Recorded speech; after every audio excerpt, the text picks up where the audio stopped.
I would like to call the District Board of Directors Monday, December 20th, 21 meeting to order. Can I get a roll call vote, please? Betty Brusky-Malik. Here. Kristen Krass. Here. Craig Gerlach. Here. Scott Groholski. Richard Murden. Here. Linnea Miller. Here. Gordon Shallow. Charles Spargo. Here. Ari Vang. Here. Open meeting certification. This December 20th, 2021 meeting of the Mid-State Technical College District Board of Directors and all its other meetings and of the board and its committees is open to the public in compliance with state statutes. Notice of this meeting has been sent to the news media and designated persons in an attempt to make the citizens of the Mid-State Technical College District aware of the place, time, and agenda of the meeting. Open forum. The open forum is at the option of the board chairperson, and ground rules have been established to ensure the orderly conduct of business. This is a meeting of the district board open to the public and not a public hearing. Persons who wish to address the district board may make a statement as long as it pertains to the specific agenda item. Individuals should not expect to engage in discussion with the members of the district board. Angie, do we have anybody wishing to address the board? We do. Okay. The district board chairperson may or may not respond to statements being made. The ground rules regarding public comment on the board agenda items. 1, public comments must pertain to an agenda item. 2, no person may speak more than once on an issue or for a period longer than 3 to 5 minutes. 3, no more than 3 people may be heard to one side of an issue. 4, the district board reserves the right to limit the total amount of time during which the public comment will be heard at any given meeting. And 5, the board chairperson reserves the right to stop unprofessional discussion or discussion targeted toward a specific individual. Deviation from these parameters may occur upon the consent of the majority board. I'd like to invite the individual up for comment. Can everybody hear me okay? You can come up. If you'd like to come up here, you can. Yep.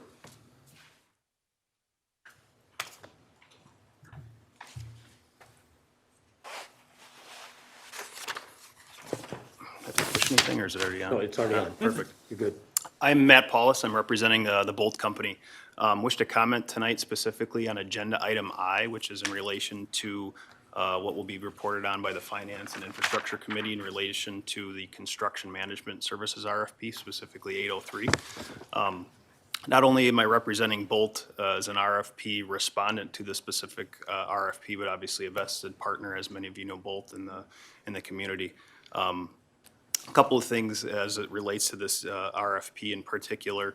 One, I think, as we reviewed the respondents and responses to this RFP, I think we've identified a flaw that we wanted to bring to the attention of not only the board, but the committee.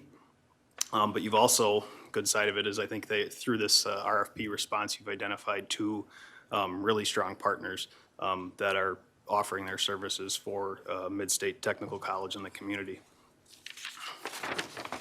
The one thing getting into the flaw in terms of how the scoring was done, there were some objective, as you would expect, objective and varying scores by the evaluators in relation to the respondents, things such as qualifications, project experience, as well as construction management capabilities. When it came to the scoring of the cost and fee proposals, those scores were less objective. In fact, they were unanimous across the board. After review of the respondents' responses, I can tell you that the responses were not that uniform and unanimous across the board. In fact, almost every respondent had a differing response to the cost and fee portion of that proposal, as you might expect. In an effort to be as objective and as transparent as possible, and with the 2, I would say, responses so close, we'd like the board and its committee to reconsider the evaluation and the subsequent selection of construction management services. And as I mentioned, identified 2 clear partners in this project with the potential to help and be part of what Mid-State has to offer in the future. Again, I want to thank you guys for your time and allowing us to really hear and speak our voice. So thank you. Thank you.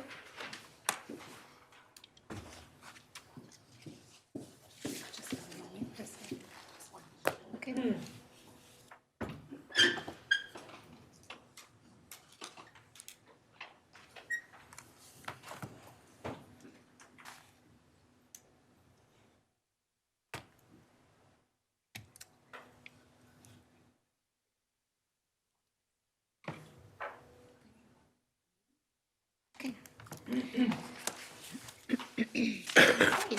We'll move on to, I'll look for an approval on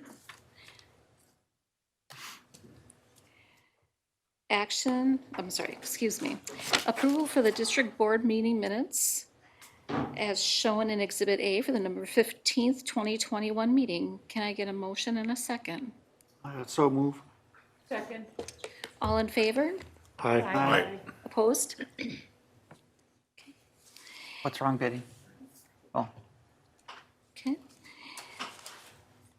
Can I get an approval for the consent agenda item as shown in Exhibit B, contracted services agreement shown in Exhibit K, and the procurement of goods and services shown in Exhibit L? During the Finance and Infrastructure Committee meeting, we reviewed those and all met with our approval, so I'd make a motion that we accept the consent agenda items. Second. Any discussion? Can I get a roll call vote, please? Betty Brusky Malik, Yes. Kristen Kress, Yes. Craig Gerlach, Yes. Richard Murden, yes. Linnea Miller, Yes. Charles Spargo, Yes. Ari Vang, Yes. With that, we'll move on to the chairperson's report. Good evening, everybody. I'd like to welcome you all to the meeting. Gordy and Scott have asked to be excused. We have a Winter Boards Association meeting, which will be held January 27th through the 29th. It'll be held both virtually and in person at the Osthoff Resort in Elkhart Lake. In service will be understanding federal funding and development around diversity, equity, and inclusion. Anyone interested should be in contact with Angie, and she'll make arrangements for you. We also have an ACCT Legislative Summit coming up February 6th through the 9th in Washington, D.C. This year's conference will not include in-person legislative visits, which is the primary purpose we attend this. I guess I'd like to entertain a conversation around if we should even go to DC. Otherwise, the college can put together a legislative visit here on campus later in the spring. Is there a reason for us to go to Washington, D.C. if we can't meet anybody? No, so I think the answer is no, but are they gonna offer any, like, any of the keynotes or anything to view? Live stream or anything? I don't believe so. Yeah, as of right now, I believe the answer is no, but I know that they're getting a lot of questions about that, especially for the keynotes and a couple of the breakout sessions. But as of right now, they're not offering a virtual option, so they're doing kind of what they had done for October. Okay. I would be in favor of legislative breakfast on campus to have our legislators invited, so we have their undivided attention right here. I think we'd be lucky to get them, but that's better than not seeing them at all. Extend the invite and see what we get. Well, the Heart of Wisconsin Chamber of Commerce has a legislative breakfast as well. I don't know if there's a potential to, do that together. We might have a better chance of getting their attendance. And if they're are they not inviting? offering visits, there's no point in anybody traveling there. But they've gotten. Heart of Wisconsin, who they get invited? Teston's been there, Scott Krug, reps from Ron Kind. Those are the ones I remember. Reps. Yeah. Well, rep from Ron Kind, but the other two. Isn't he up for election? Kind? I don't think he's running again. So He's not, no. No. We as a college, we kind of, from an administrative standpoint, just thought, because again, the main benefit of flying out to DC is being able to go on the Hill and talk with them about the initiatives and issues. And so we just felt, with that being such a big part of it, we probably would not send anybody from the college, and we thought the same thing. I know Senator Baldwin, we were just on the phone with Tammy just a few weeks ago regarding our project, and so I think we have good connections with our legislators that are out there, but I think if we could invite them all to campus and we could do a little bit of a round robin of what's going on at our 4 campuses, and if we could tie it, Rick, with another event that's happening, that probably would only give us more attendance. So we would definitely be open to putting something like that together. That way it would not be just a total miss of not doing anything. So we wanted to throw that out since it didn't appear that the college was looking at sending anybody. But if you felt that you wanted to go, then we would probably send someone with you then as well. So Didn't really see Like the there's bang merit for in the it. buck there. Yeah. Okay. But I think we'll pass this year, and then I will task the college with trying to put an event together. Our next meeting date will be Monday, January 17th, here in Wisconsin Rapids. Craig? Thank you. Committee of the Whole will begin at 5 o'clock with regular meetings to follow. And then I'll turn it over to Dr. Shelley Dyke with the President's Report. Thank you, Kristen. So just a few things under those categories of campus activities, community involvement, and WTCS updates. Under campus activities, just wanted to let you know, November 16th, we did work with the foundation. They had a strategic planning session. It was well attended. They very much are working on their next 3 to 5 year goals, which will be everything from growing the endowment to doing more with the Alumni Association, growing the foundation membership. It was just a really productive meeting. So I think that just helps the district as a whole, and we can have a strong district board and have a strong foundation board as well. So it was a great meeting. Also on December 2nd, I took a team down to the IMET Center, which is down at Gateway Technical College. You're hearing more and more about the AMETA Center, our Advanced Manufacturing, Engineering, Technology, and Apprenticeship Center. And we really wanted to take a few of our staff down there because the IMET Center, it's the SC Johnson IMET Center, and IMET for them stands for Integrated Manufacturing and Engineering Technology Center. So when you think of our AMETA Center, we really are trying to replicate the best practices that are being offered at the IMET Center. And I have to say that they really rolled out the red carpet for us. We had their dean, we had the president, and very much they talked to us about how they had done their naming and sponsorship and the machines, and we just have a good relationship with them. I know all the staff, I think, came back really understanding some of the difficulties that we may have to deal with from connecting, the IT network to the industrial IT and all of those things, just for us to know. It's kind of like building a house, and you may not know where that closet goes, but we're going to be able to build the house and learn from them as to maybe where the closet should be. So just a really beneficial meeting.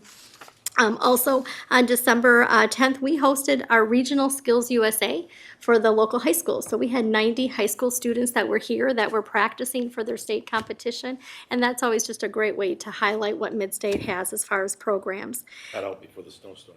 Yes, we did. I know. And I think the last time we did it as well, snow was coming. So the staff was kidding that, we don't want to have another one because every time we do, it brings a snowstorm. But being there for that award celebration and seeing the high school students with their red jackets and they walk away with, I think, an increased confidence level and just ready for that state competition. So just a kudos to all the faculty and staff. It is so much work, and there's not always a lot of schools that put up their hand to really say, I'll host the regional conference. So I think we've been doing this, gosh, for a few years now, and Jackie, your K through 12 team, they knock it out of the park every time, so nice job.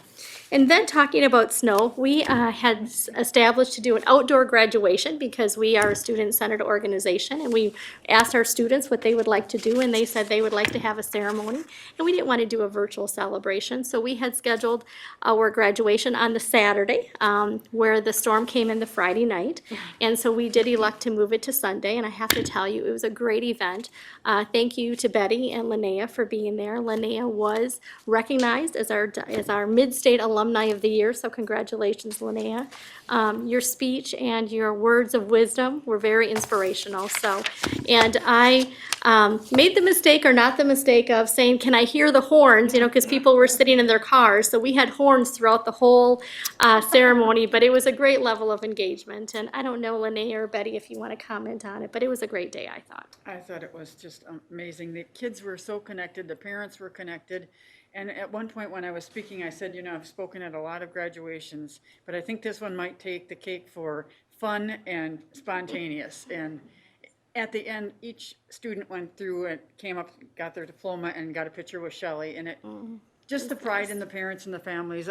It was so enjoyable. I would do that again in a heartbeat. The weather was nice, it was sunny. It was. It was great. Yeah, people were in and out of their cars and up to the stage, and we had a great time. We had a great time. And the planning behind it, thank you to Mandy, your team, facilities, everybody that worked on this. It was when you think of people driving in and where they park and just the orchestration that has to happen, they would mention the school, and then you would see people, from the stage. People were getting out of their cars to come, and It did. It went off so well that I hate to say it, but we may have to do it again because How if we early ever. they were arriving. Yes, Unreal. about an hour before graduation, yes. And I think we had it was between 80 and 90 people who actually came to participate. And it really was. The pictures I know are on our social media, so if you haven't seen them. We did have a little bit of difficulty with our live streaming. That was probably the only unfortunate part is, sometimes things happen where that does not always work 100%. So directly following that graduation, we also had nursing pinning for our associate degree nursing students, and we did hold that in the gym. It's a smaller group, and if you've ever been to a nursing pinning, that is a very moving ceremony where our nursing graduates get their official nursing pin that represents the school that they graduate from, and if they have a family member who is an RN or a friend, they can do the pinning. So we had that as well, and I think that was the night that the Packer game was on at 7:25. So we had graduation, we had nursing pinning, and everybody was able to get home for the Packer game, so that worked out well. As far as other graduations, this is really the season, being the end of the fall semester. We also had our Law Enforcement Academy graduation, where last week we celebrated over 20 people who graduated from our 720-hour academy. Again, very moving. We have a lot of law enforcement people that are here to celebrate, the sheriffs, the people from their staff, families. You can imagine the pride again as their loved one is crossing the stage now, being able to be a law enforcement officer. So another great ceremony. So kudos, Deb, to your team. Again, to facilities for setting this all up, marketing to do all of the marketing for it. It's been, and boy, Brad, IT, right? Everything that has to be done for all of these events, but we pulled them off, and we pulled them off well. And in the middle of all of these fun graduations, we got the wonderful news that hopefully you got to see on the news last Tuesday. We have a short clip that we do want to share. You did know that we did write for a workforce innovation grant through the state. We knew that they were going to be awarding that week, and we were very pleased to hear that out of 126 grants that had been submitted to the state of Wisconsin, there were 12 that had been selected, and we were one of them. And our grant was for up to $9 million, and that was to have some dollars that directly went to our Meta Center and also dollars for agencies throughout central Wisconsin. And I just wanted to give you a recap because it's not just dollars, again, for Mid-State. And this shows the partnership when the grant was written. We have brought in money, about $891,000 for the Boys and Girls Club for their Youth Force program, not only here in Wisconsin Rapids, but also in Portage County. Synergy, which is one of our local economic engines, they're getting over $600,000 to continue their Central to Success program. WTIA, which is the Wisconsin Auto and Truck Association, we got over $600,000 for them. That's going to help us with commute to career. So they're going to help us with some shuttling and transportation to and from our campuses to the Ameta Center, and we'll be able to get that started even before the Ameta Center is built, just from campus to campus. Mission Incorporated, which is a group that deals with veterans re-entry, we were able to get them just under $300,000 to help educate us and help us be able to serve veterans better, so we're very excited about that. Also, Create Portage County, we were able to get $75,000 for them to help us with diversity, equity, inclusion coursework. So, I mean, it was just a wonderful, wonderful announcement. And then on top of that, of the 12 awards that were given out, Governor Evers had made the decision to go out to 5 of them personally to be able to make the announcement, and we were chosen for that as well. So the staff, you did an amazing job. We had to pull this off to be ready for the governor. He did come. We also had a couple of the secretaries there as well from DWD and from WEDC, and what an event. So I think we have a clip that we're going to show. We had a little over 100 people that were able to come in a very short notice to really celebrate with us. With what the governor is planning and who will benefit. Yeah, good evening, Melissa. Evers unveiled a plan worth upwards of $60 million to help fund projects like ones at Mid-State Technical College, and administration here, they're excited for the impact it might bring. Mid-State Technical College is one of 12 sites benefiting from what's intended to be a statewide plan to address worker shortages. But what existed long before this pandemic and still exists today is a shortage of workers. Now, with up to $9 million being granted to Mid-State, some solutions may be in the works, including a facilities project to help train and retain workers. $5 million of that is going to really help us construct our Meta Center, which is an advanced manufacturing project. The funds are intended to serve all of central Wisconsin in breaking barriers for employment. Everyone who played a part in making this happen, generations from now, will be benefiting from it. Not only might it help with creating opportunities, but potentially making them last long past the present. It's going to be able to keep our youth from our region right here for that local training. It's also going to make sure that the training that we deliver can keep our employers strong, because when our employers are strong, we know that they can continue to grow and thrive. Most of the organizations that are receiving those funds are academic institutions. Live in Stevens Point, Isaac Dienison, News 9 WAOW. Thanks. I think with that announcement, I know Chuck, you were there, and Betty, you were there. And is there any comments or? Craig, yeah, Craig, you were there as well. What did you think? I mean, Why was it dark right there? he came back at about, we were doing our environment about 5, 6 o'clock. Okay. And we actually walked out and we said, is there something we can help you? And just said the campus looks so beautiful, and thought he was in the area yet, and he thought he would do kind of a live broadcast and then show the video. So that's funny. It was like 11 o'clock. It was. It It wasn't a was different day. great. Yeah. I was surprised at the number of people that showed up. Yeah. I Great think it turnout. shows the support. Yep. A great turnout, yeah. Was it recorded by chance? Because I would try the virtual and that didn't go on. Yeah, no, I don't believe it was recorded, Ari. No, with working with the governor's office, there's some things that, you can do, and some other Yeah. things that are a little more, yeah.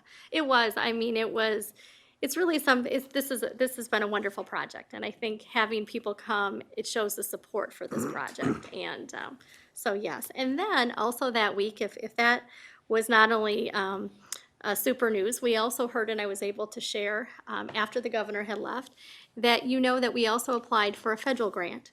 And we did not from a mid-state, but the Wisconsin Paper Council did. And they had included us in their project. And we knew that there was going to be 60 finalists that would be named across the United States. And we found out that there were over 520 grant applications that had been submitted. And we know that they named the 60 finalists, and our project is the only grant in the state of Wisconsin that is in the top 60. Awesome. Wow. So what that means, everybody, is that we now have to work with the Wisconsin Paper Council. Over the next couple of months, we have to submit now a more detailed plan of what we would do. And they're going to be taking that 60 people down to 20 to 30 that they are going to award. So I think we very much have been saying, why not us? So when you think of this building, it also will be supporting the timber industry and paper industry, and they see the benefits of what this is going to do for their industry. And we're very honored that they would include us in their big grant, which would allow us to do a couple of extra things at the Meta Center. But what's really so important is it would allow us to do more from a domino at all the other 3 campuses. So this would mean that we could do some remodeling in Marshfield to expand what we're doing in the manufacturing area. This would mean in Adams, where we have no manufacturing lab at all, we could maybe add a lab there like we did with our health lab. It would also allow us to do something here at a smaller scale. So that federal grant could allow us to really do what we're trying to do, not only in Stevens Point at that bigger scale, but to make sure that we have a pathway coming from all 3 campuses to be able to get them maybe for that advanced training to go to the Meta Center. And that's part of why we had wrote in the grant with working with the Wisconsin and Truck group, because they can help with that pathway of vehicle, because we know driving and getting places is always a barrier. So we're trying to reduce barriers so students can enroll. So from a community involvement, just wanted to let you know that our Higher Learning Commission, which is our accrediting body, they have their annual conference in April. We did submit a proposal to possibly be a presenter, and we were approved. So we have received the official word that says congratulations on the selection of your proposal. We had submitted strategic plan evolution, instituting meaningful transformational change through process integration. And so we do not know yet what day we will be doing this, but there will be a virtual option. So we're excited about that. So I probably will be bringing this back to you once we know what the day is. It's the early part of April. If some of you would like to watch, or again, if we can weave you into part of the presentation, we would love that. So again, just a testament, I think, to the work that we've done around accreditation. And then for the WTCS updates, I would just share that on December 8th, the presidents who are doing a mentoring for another president, there was a meeting that talked about how, again, to support the WTCS and them. And since I am a mentoring president, I was part of that engagement. And then on January 18th is our next WTCS state board meeting. We will be having our president's meeting after that. And what's very nice about that agenda is we will be having our liberal studies, you might recall, trying to have our state office do the second step of approving, where we would be able to offer that liberal studies of arts and sciences. And I want you to know, we did form a partnership with UWSP. That did come through just about 3 weeks ago. So we will be going to that agenda, saying that they will be recognizing our first 2 years into UWSP, and we also have Lakeland as a partner as well. So we're very optimistic. I think you knew that I was working on that with Chancellor Gibson, and I'm just so proud that we were able to form that. So what will happen is our WTCS State Board will give their last approval, hopefully in January, and then it will go to the Board of Regents, and that will be in April. And guess where the Board of Regents meeting is in April? It's in Stevens Point. So what a better place for that to be approved, because I think we'll be able to do some joint press releases with the Chancellor to really show that partnership that we have for Central Wisconsin, and I'm excited about that. That would be the end of my report, unless there's any questions. Move on to our committee reports with Finance and Infrastructure Committee with Charles Fargo. Thank you, Kristen. The first item is the reviewing the consent agenda items, but as I mentioned before, we addressed that during our committee. Everything was fine, and we've already approved the consent agenda items. So I'll move on to the treasurer's report. Page 23 shows the budget notifications made in the month of November. There are three funds being adjusted. 1, 2, and 7, I believe, are the only ones being adjusted. The majority of the adjustments are related to COVID funding.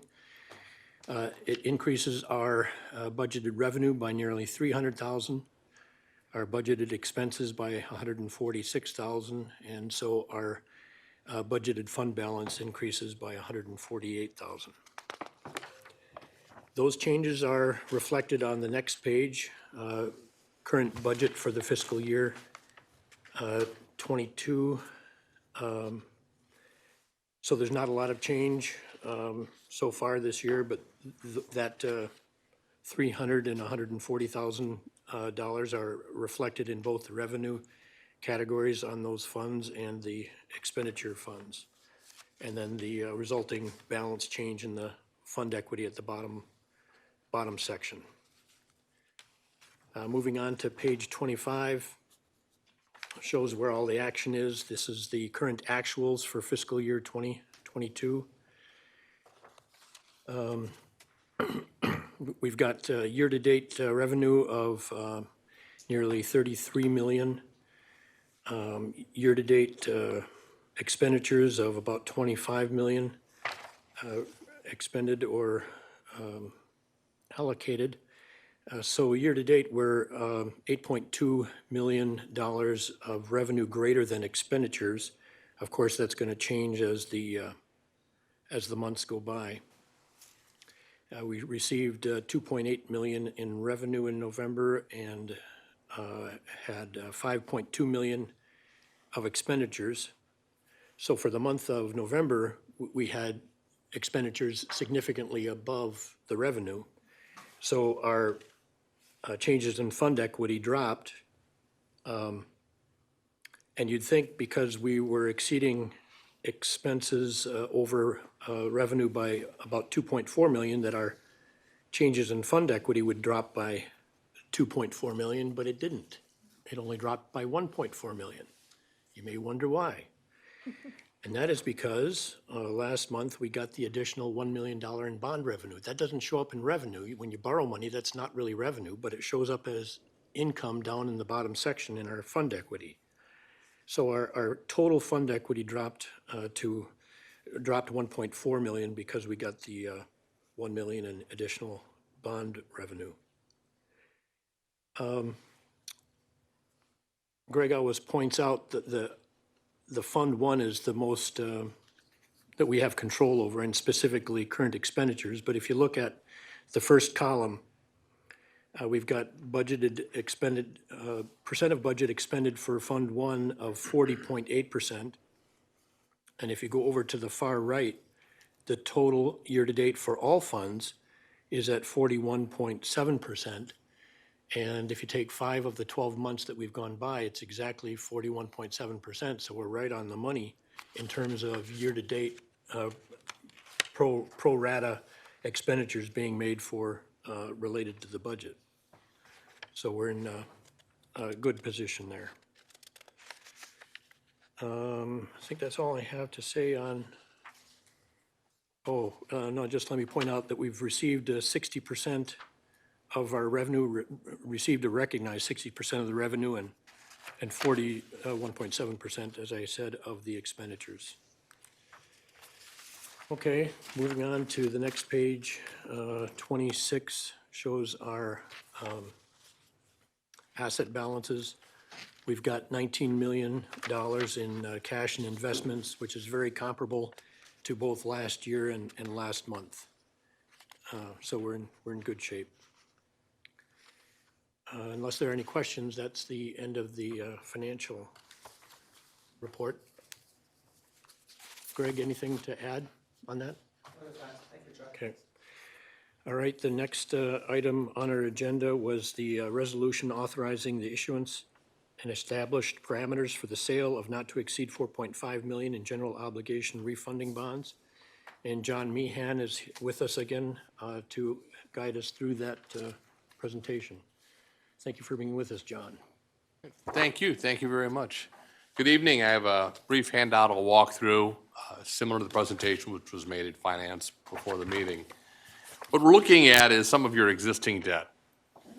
All your debt issues have some call provision at your option. That means the state can, if you wish to, call away the bonds from the current holders and replace them with lower interest rates.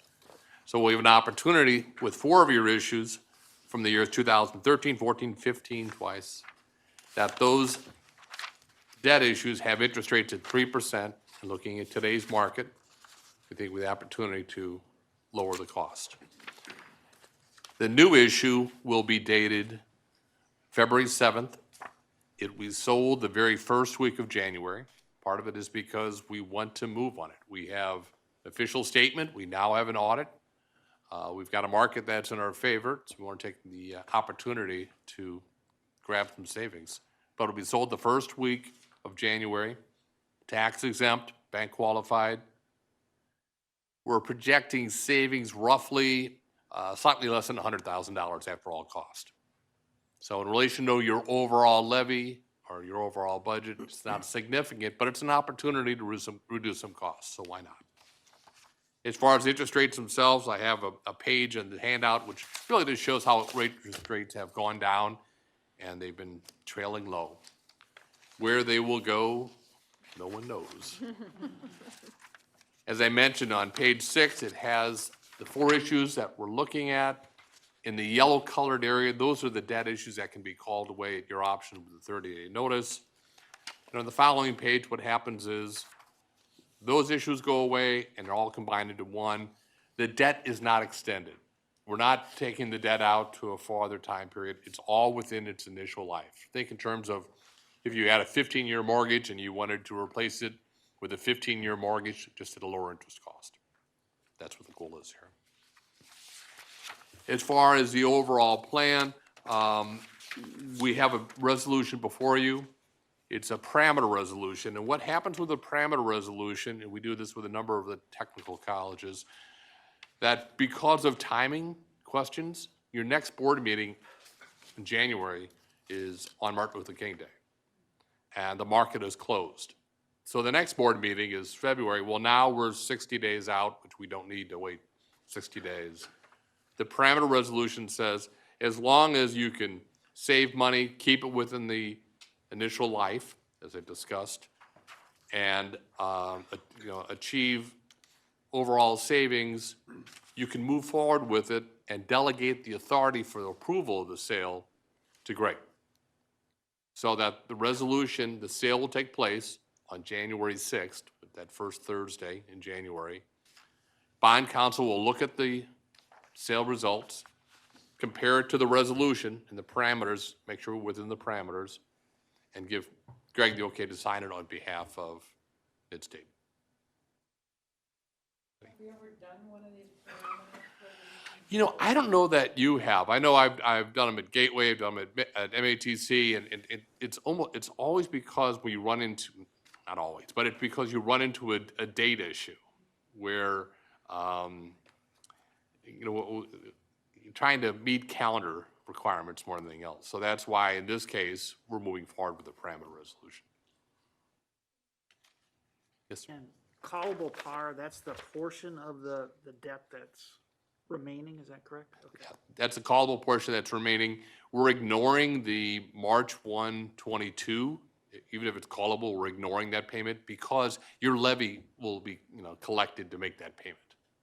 So you're already going to have the money to make that payment, so we're not touching that one.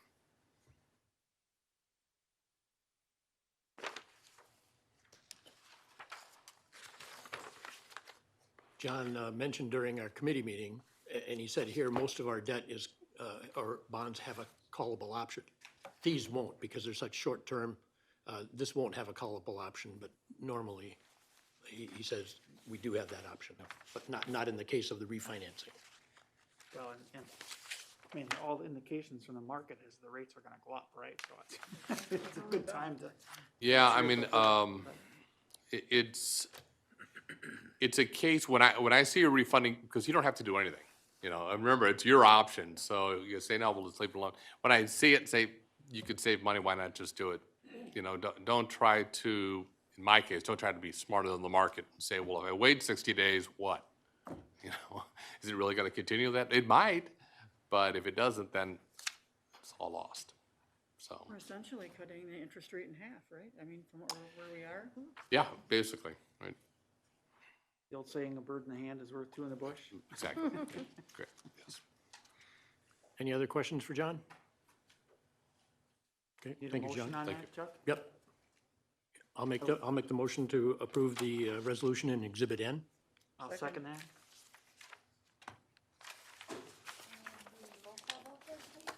Yes. Betty Bruschi Malik. Yes. Kristen Kress. Craig Gerlach. Yes. Richard Merden. Yes. Linnea Miller. Yes. Charles Spargo. Yes. Ari Vang. Yes. Thank you very much, have a great holiday. Thank you, you too, John. Okay, we also had a couple of RFPs to evaluate. The first one is the Construction Management Services. During the Finance and Infrastructure Committee meeting this evening, RFP 803 for Construction Management Services was discussed. The college described the process and provided the necessary information to bring the committee's recommendation to the board for the board's approval. Greg, we had some comments from the Bolt representative earlier. Do you have any concerns that would reevaluate where we are? I do not, Chuck. Okay, then I'm comfortable recommending that John H. Findorf and Son be awarded the Construction Management Services Agreement. Is there a second? Can I? I'll wait for a second. I'll second it. Any discussion? Discussion? Is there a term on, Yes, it's a five-year contract, and it's because we're looking at the construction of a very big project, and yeah, so it's a 5-year term. thank you. So can somebody comment on what was the leverage area for Findorf? I'm sorry? Well, I can see the total score, but I don't know what led into that. I don't know what the rubric was. So what tipped the balance to Findorf? Greg, you want to address that? If I understand your question correctly, Rick, you want to know the ratings? Well, just, so it got the highest ratings, right? So there's a reason why it got the highest ratings. I mean, so it was at the lowest, what tipped the balance? What were the was- categories? Yeah. Let me go back to my desk and grab those pages. Thank you.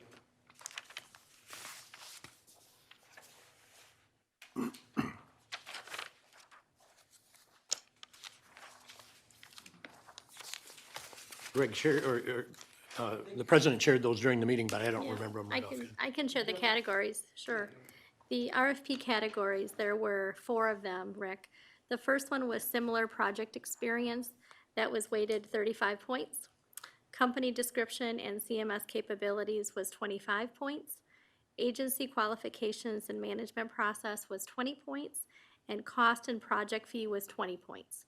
And, if you would like to go through the process like what you had shared with the committee, Greg, I think that might provide some detail. That may provide some insight. So if that's okay with you, Chuck? if Yep, that's please. Okay. So the RFP for construction management services, you may remember in August board meeting, we shared with you the concept of the CMS. And there were a number of advantages of such a process. Cost controls, completion date controls, increased quality, supplement our staff for large and complex projects. Fees are only charged when we use the services, and industrial insight.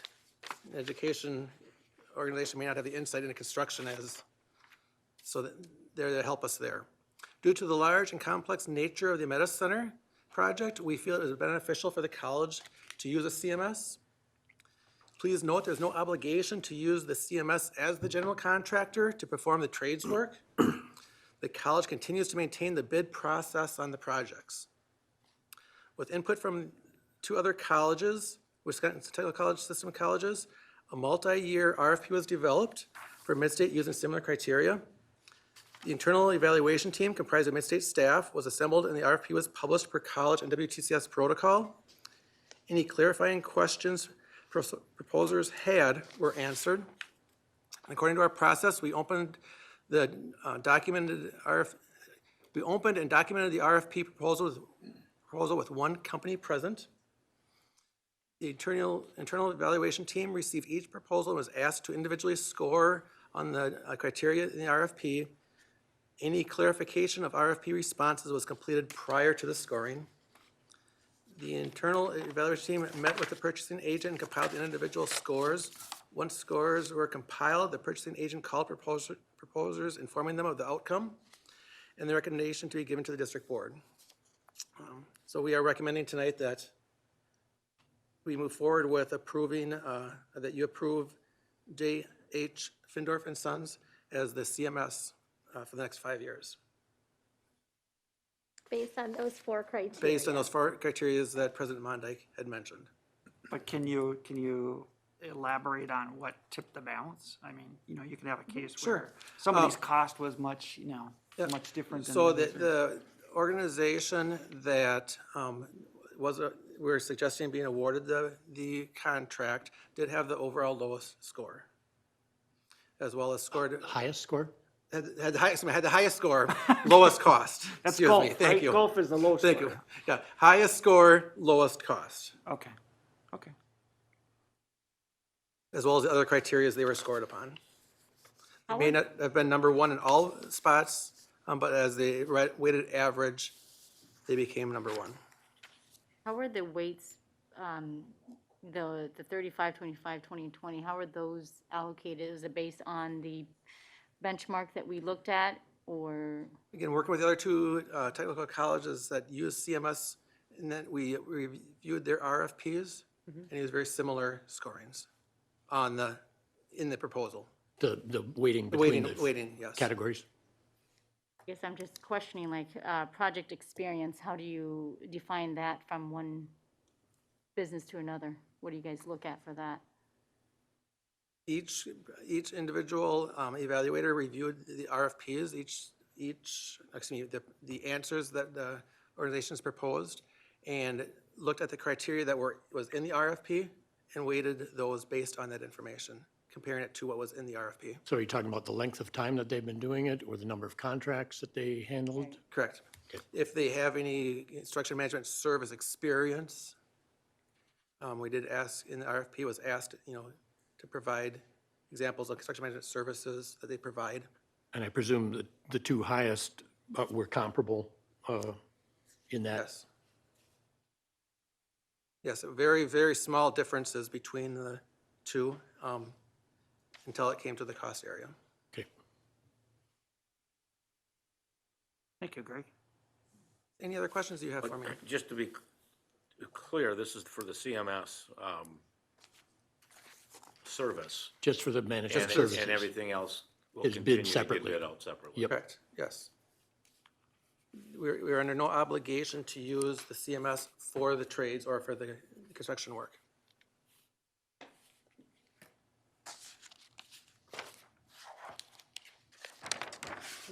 Any other Like, questions? we were saying that Any other scale of discussion? cost. Yeah, that was the question I was asking. Call the question? Any other questions? Okay, Thank you. I guess I'm not understanding, sorry, what That's okay.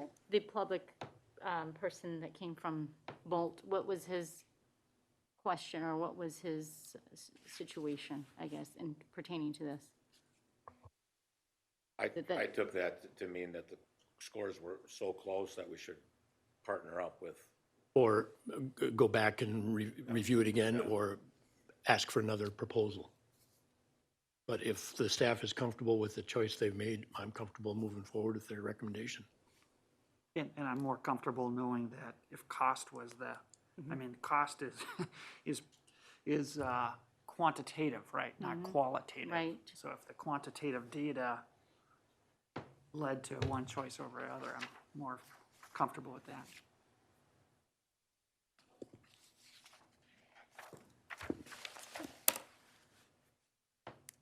Are Take we the- ready for a roll call vote? Yes. Roll call vote. Is there a motion? Yes, Where? motion and a second. Second, yeah. Sorry. Betty Brusky-Malik. Yes, Kristen Kress. Yes. Craig Gerlach. Yes. Richard Murden. Yes. Linnea Miller. yes. Charles Spargo. Yes. Ari Vang. Yes. Okay, the second RFP was number 805 for landscaping and ground services. Was also discussed at our committee meeting. Again, the college described the process and provided the necessary information to bring the committee's recommendation for the full board to consider. The Finance and Infrastructure Committee recommends the grounds detail services be awarded to the landscaping and ground services agreement. Ground Detail Services is the name of the company that provided the only bid in this case. They sent it out to 5 different providers. Only one responded, and that's the one we've been using. They've been very happy with the work that this group has done. This is for a 1-year contract, but with 2 individual 1-year extensions as an option. I guess we don't need to see the rubric. Nope. Would so move for approval. Second. Any discussion? Can I get a roll call vote, please? Betty Brusky-Malik. Yes. Kristen Kress. Yes. Craig Gerlach. Yes. Richard Murden. Yes. Linnea Miller. Yes. Charles Spargo. Yes. Ari Vang. Yes. Okay, and then one additional item on our agenda was an informational only. Jill Steckbauer, Foundation Alumni and Alumni Director, provided the Finance and Infrastructure Committee with the foundation's fiscal year 2021 audit. This review is in alignment with our memorandum of understanding with the Mid-State Foundation. This review requires no board action. Jill had a family commitment. Her son is in a concert tonight, and we wished her well going to that. She was at our committee meeting. We appreciate that. The accountants from Whiffley performed the audit and presented the information to the foundation's board at their October meeting.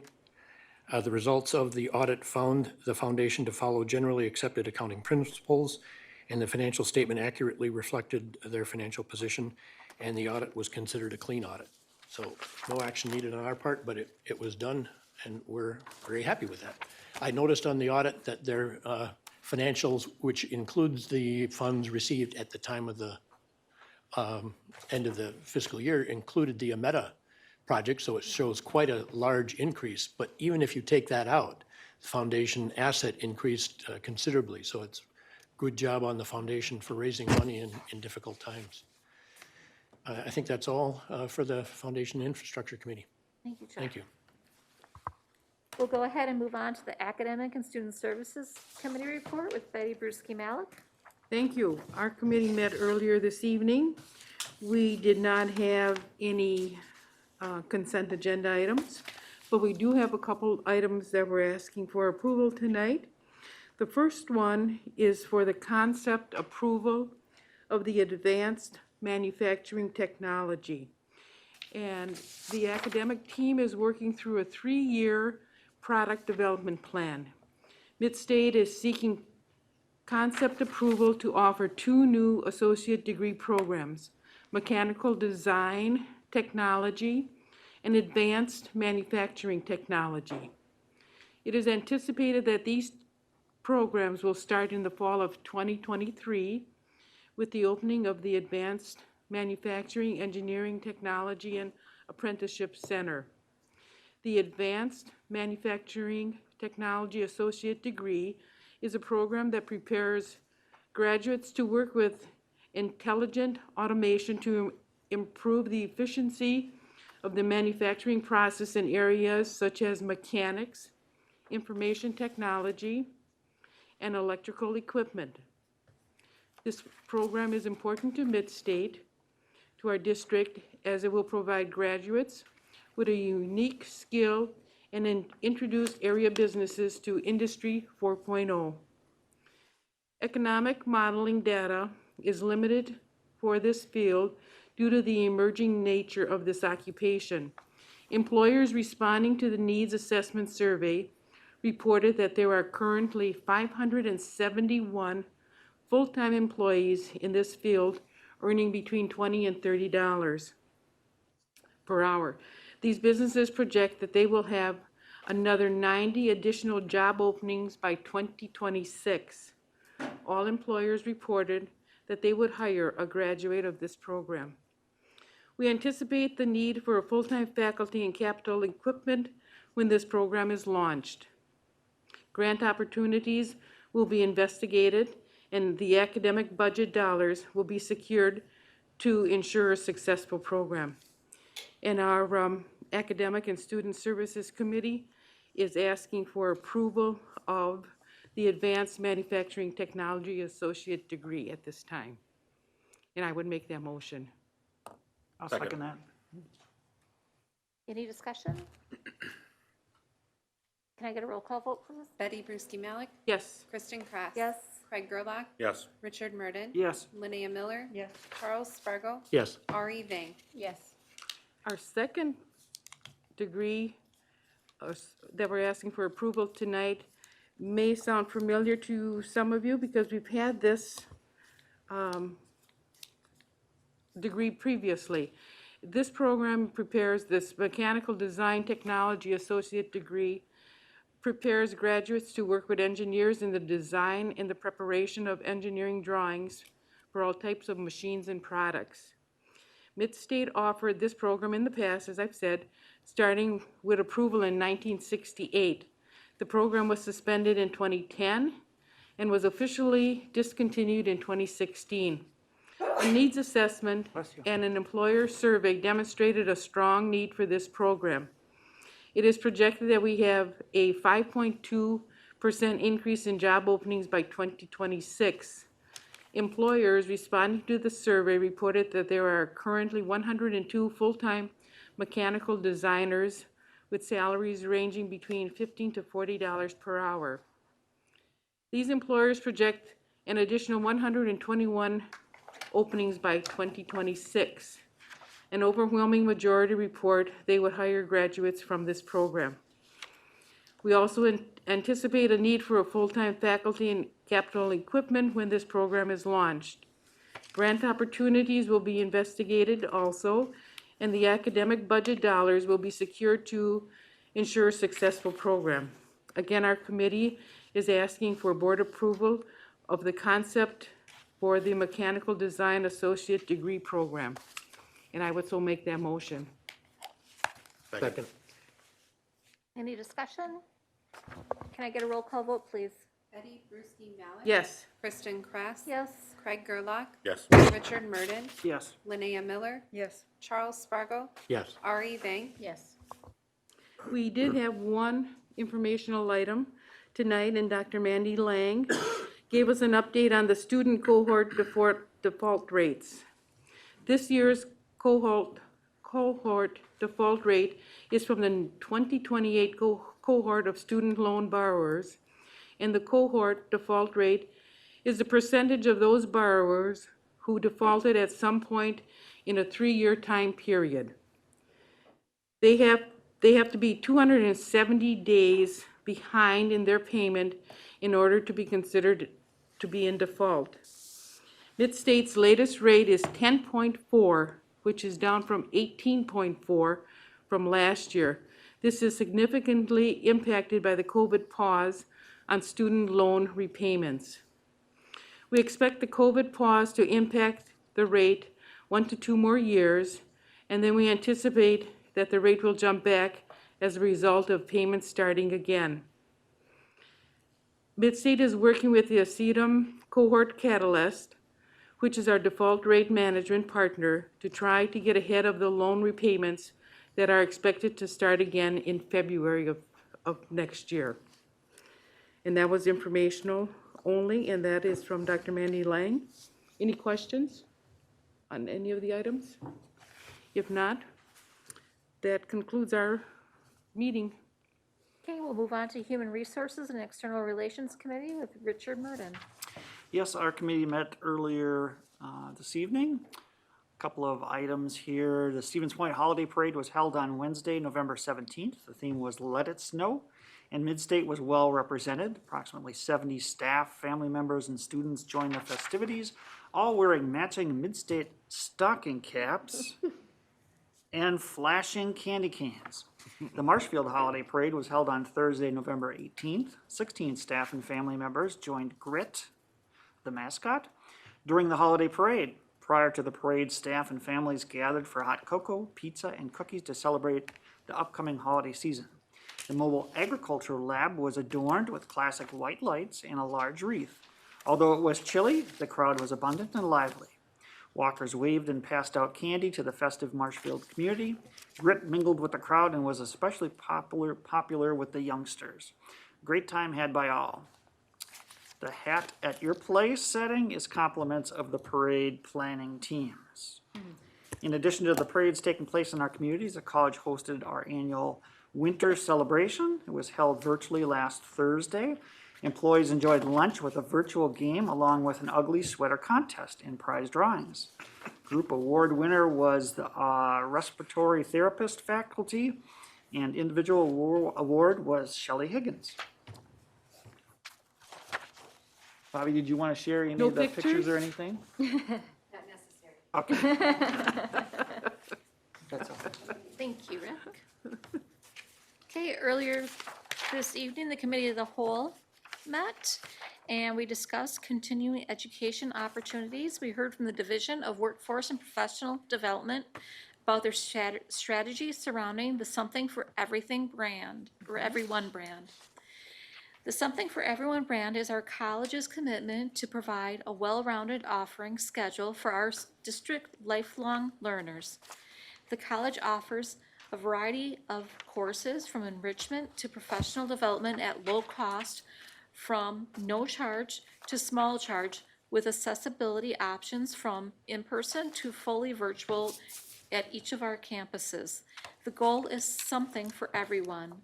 The Midstate Foundation has provided continuing education a budget to allow a provision of continuing education class scholarships to students that may need help funding a course or even transportation to the course. This will remove barriers for lifelong learners. This new catalog was presented that featured traditional arts and craft classes, professional development classes, and other enrichment classes, along with our free Chat with the Ranger at the National Park series. Shorter offerings for small businesses include digital media marketing in January and our business brush-up series. The development of this series focusing on small business is a strategic focus for the continuing education college pillar. Several other unique classes are offered, from chainsaw safety to small engine rebuild. We are advised that continuing education interest has been increasing for the first time since the start of the pandemic. Thank you, Jonathan, Ashley, and Bobby, for being here tonight. With that, we'll go ahead and move on to a discussion and action item, the K-12 annual report with Jackie Esselman and Mandy Lane. I want to introduce Jackie Esselman. Jackie is our manager of K-12. Oh, thank you. Jackie, just don't change your name to Morgan, okay? I know. I won't. Jackie is our manager of K-12 and adult recruitment, and actually come January, she will assume the role of our as our Dean of Admissions and Recruitment. So we're excited that she'll take on that role. Jackie's going to review our 2020-2021 K-12 annual report, which you have at your seat. And I really want to give kudos to our K-12 team because although we didn't quite meet our goals this year, it was really largely impacted. I mean, one of our biggest areas impacted by COVID because of the virtual nature of K-12 that year. And but this team really made everything very innovative. They changed everything up that year to really keep students engaged with Midstate, and that's why we were able to keep even what we did have kind of going. So I'm going to turn it over to Jackie, who will share more detail. Thank you. Hi, everyone. I'm going to get started on page 2, and in page 2 you'll kind of see a description of our regional team and the schools that each of the outreach team works with. There is a dashboard view of our K-12 metrics that we measure each year, the transition rate, the number of dual credits granted, and the value of dual credits granted. And you will see that we have that benchmark there, which was a little shy of that, and then a slight decrease, as Mandy mentioned, from the previous year, but we still awarded about $625,000 in college tuition for those dual credits, students that earned those credits. As Mandy mentioned, we did change up quite a bit of things within K-12 just so we can continue our relationship building within our school districts. And I noted some of the new events that we did, everything from socially distanced drive-in registration events to a tailgate tour that allowed for career exploration outside in our parking lots. We did some virtual scholarship sessions where we tried to do that during the high school window during December. And did a little mid-state mingle. Something really innovative that we did was we moved our annual program showcase that we do each year in the spring, serving our Stevens Point area school district, their high school students, and we made it a virtual event. So we had over 50 faculty and employers come in an online space, and over 200 students from SPASH participated in that event, where they got to hear a little bit more about what happens in that particular program from a faculty, and they then making that career connection with some of our industry partners. So really a unique new event that we did. And then we had focused on some FAFSA fill-ins. We looked at some data and we found that not all of our high school seniors were completing the FAFSA application as they typically had been. So we offered some on-site virtual and in-person FAFSA nights where we could help serve families on getting that completed and getting them set up for success. And then our Adams Admit Day, which you may have heard about a little bit before, but I wanted to note that here just because it was a really celebrated event within that area. So we tried to align with the Wisconsin 60 Forward initiative to increase post-secondary attainment rates by 60% by 2027. Adams County in general ranks 72 out of 72 for that post-secondary attainment rate. So we admitted their whole 2021 class. We removed that perceived barrier of college admission, and everyone was welcome. What was, I think, most notable is the wraparound support services that we offered within the school district walls. So we helped them with program discovery. We did career interest surveys. We helped them fill out their scholarship applications, their FAFSA. And whether they were coming to Midstate or not, they had a plan in place. We helped with all of that. And we're still seeing that transition increase, even if it wasn't directly to this last fall term. They're still engaging with us yet this spring. So I'm excited to report that initially we saw a 5% increase there. Then the rest of this page and a half is just some dual credit metrics. 57% transition rate of our dual credit students coming to Midstate, even with the slight decrease. We had, yes, What's the trend on that, Jackie? I'm sorry? That seems very good. So what's the trend on that? The 57%, is it? So last year previously, I think we were at 45% transition rate, okay. but our raw numbers were a little bit lower just because of that decrease. But I think working with our individualized pathway plans that we do with dual credit students and just really trying to connect with them virtually and in person in whatever way we could last year helped contribute to that 57%.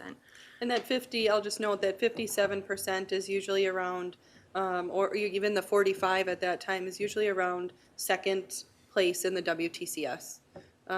So out of all 16, we do really well with our dual credit transition. Great. And then you can see the breakout on the bottom of page 3 by dual credit by school district. And then finally on the 4th page is just overall transition by high school for dual credit and then overall transition, breaking that out there. I added an insert this year, so this page that's kind of loose in there, this is some new information.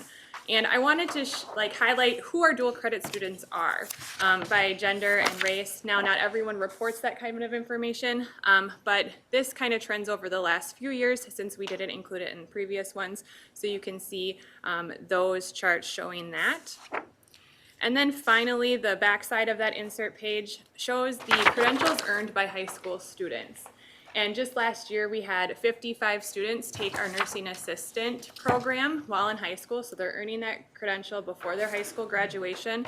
We had 4 successfully complete the EMT program from various school districts, and then 1 completed our stainless steel welding. So those short-term credentials that we have, high school students are taking advantage of it through dual credit opportunities and sometimes just on their own.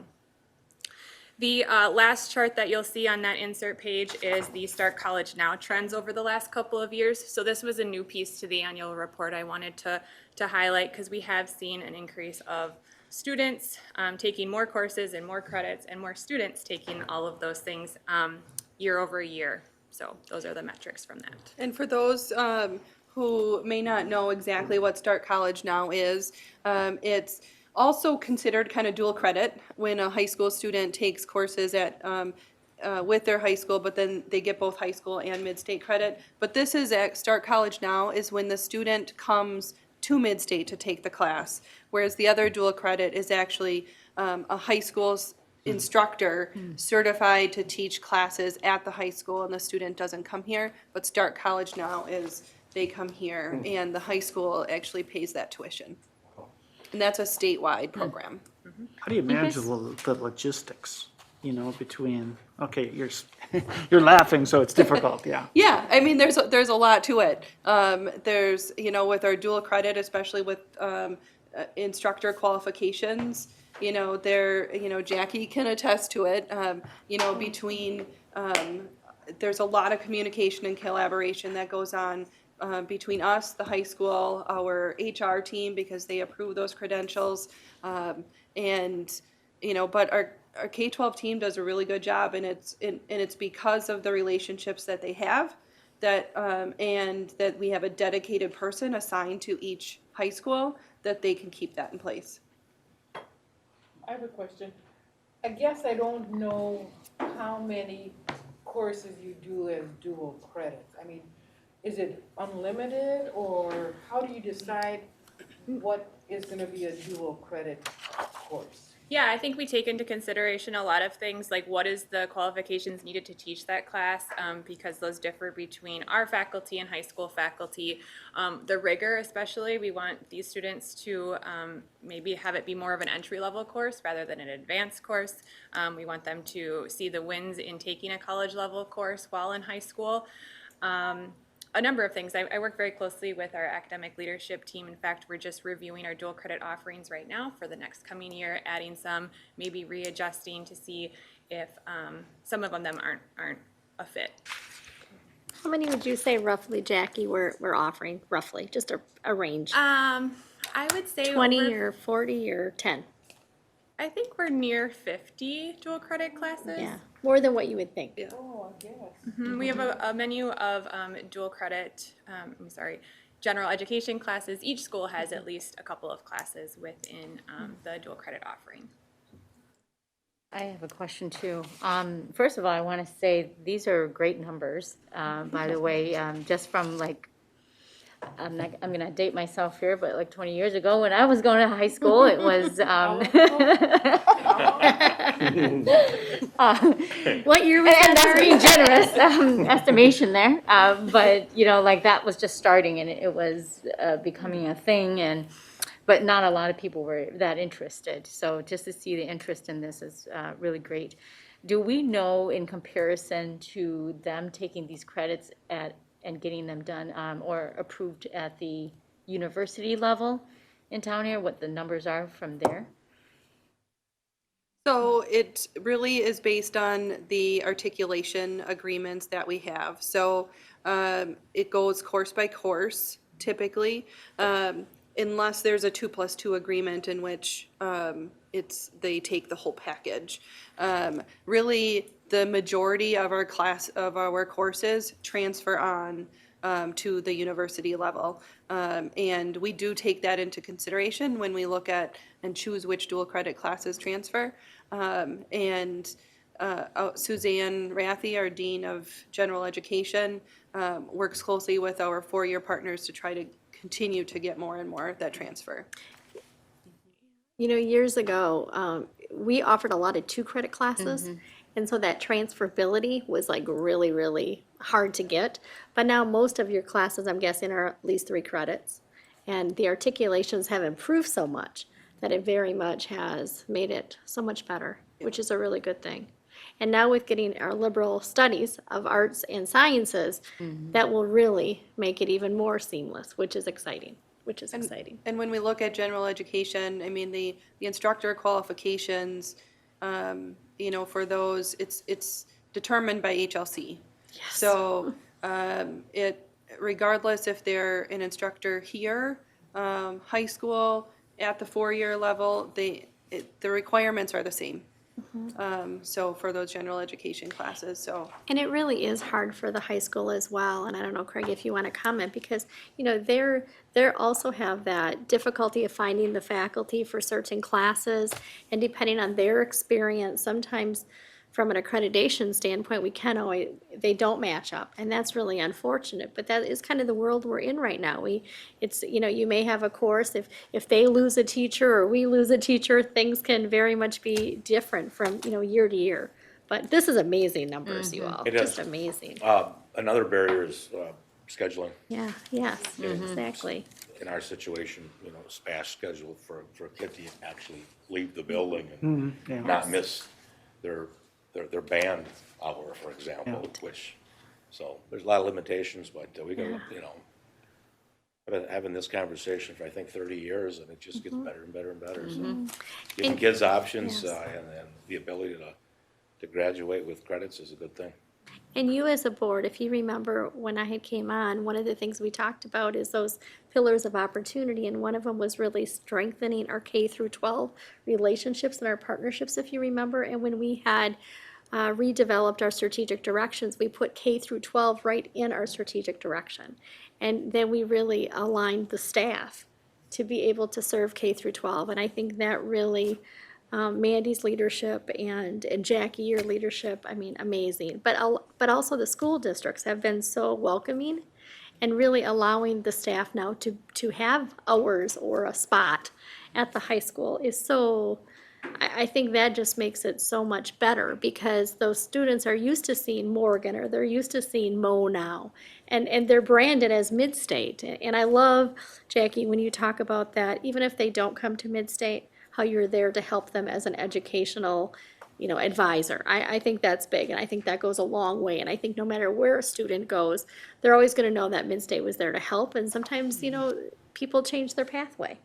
So I like that you're looking at transition rate even after the first semester that they graduate, because we know that many times that transition rate increases after a year, because they may have chose someplace else and then they might come back, or vice versa.